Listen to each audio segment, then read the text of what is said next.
Hi, I'm Isatsu5, and today I'm going to be talking about gentleman's knives.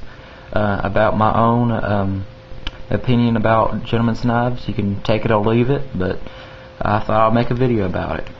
Starting off with what I believe to be the first gentleman's knife, and that is the stiletto. There was a picture of it in the catalog of modeled after an original stiletto from the 17th century. Noblemen at the time would wear this, at fancy parties, balls, social gatherings, and that's what they used for self-defense in those gatherings, or for duels. But it was a dress item. And there you go, that's the original stiletto. And some people might think, well, why would you use a stiletto as a gentleman's knife? Well, because it's the original gentleman's knife. Here was a Kissing Crane stiletto. It's not an automatic. You have a lock back right here and you fold it, and it's two-hand opening, and so it's not that intimidating. You don't flick it open. And small blade is Kissing Crane, like I said, made in Germany, and it's what I believe to be a very elegant, classy knife. And I think that's one of the first things that make up a gentleman's knife is the classy elegance of it. It was a stag-handled Kissing Crane stiletto. It is very beautiful. It's small blade makes it perfect for tasks such as ladle opening, cutting small food into small pieces if you need to. Cutting string is perfect for CEOs, suit and tie type office jobs. Small, good looking, and you can use it for small cutting tasks. That's what gentlemen's knives are usually used for, small cutting tasks, and it's pretty, dressy, not too intimidating, yet, it's the stiletto model. And stilettos usually have a bad rap as being an evil knife for killing people. Drug lords, gang members use them, but they're really not that. They're gentlemen's knives. And another example of a gentleman's knife that has a bad rap, at least I think it does, is the bell song, more especially the BM32 bell song.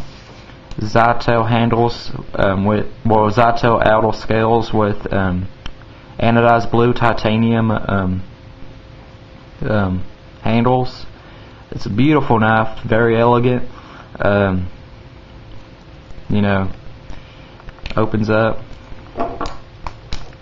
flip it, and I believe that this is a gentleman's knife.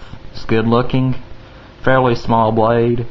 Compare it to the stiletto, it's actually shorter, and I believe you can handle a little bit bigger cutting task, and also wow your friends at weddings, in the office. I'm not saying carry knives illegally, but I believe that could be classified as a gentleman's knife. It's beautiful, small, and easily tucked away in a suit pocket.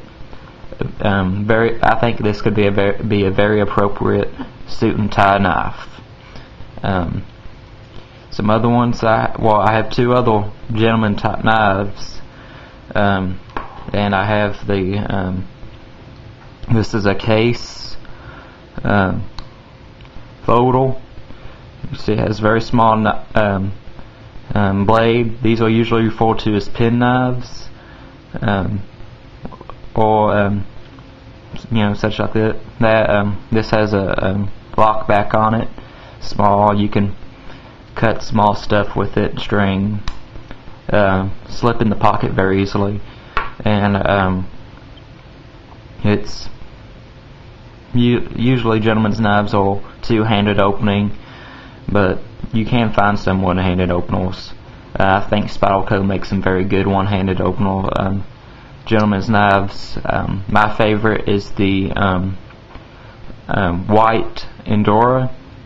They have the Santa Fontes and a couple other ones I think make good gentlemen's knives. This is a cheap case.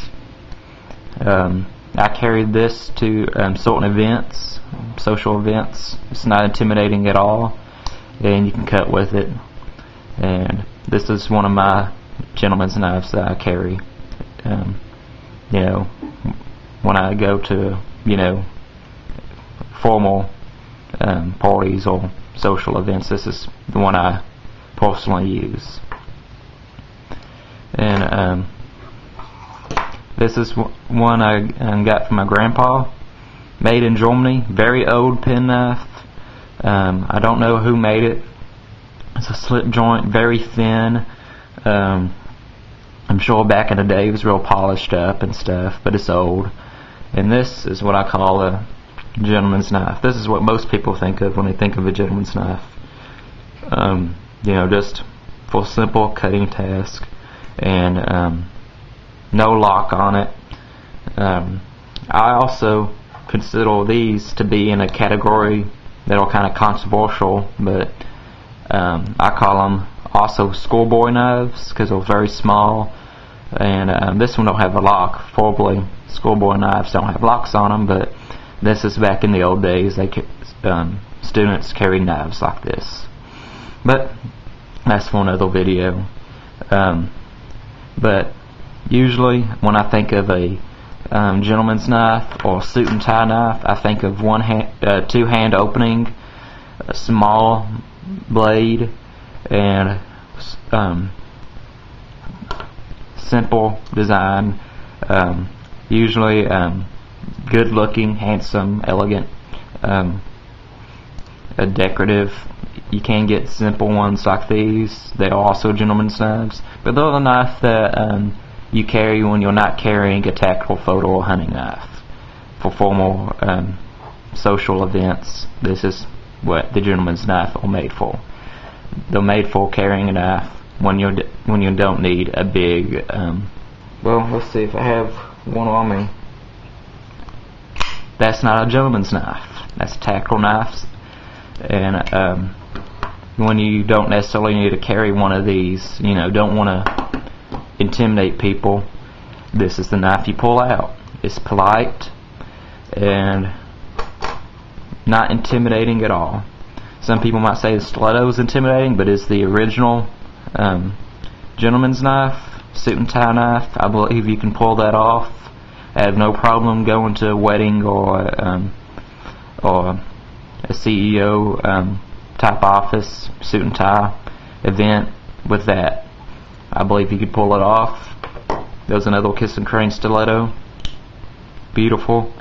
You can carry that to fancy parties, and I believe you can carry a small Balisong like this.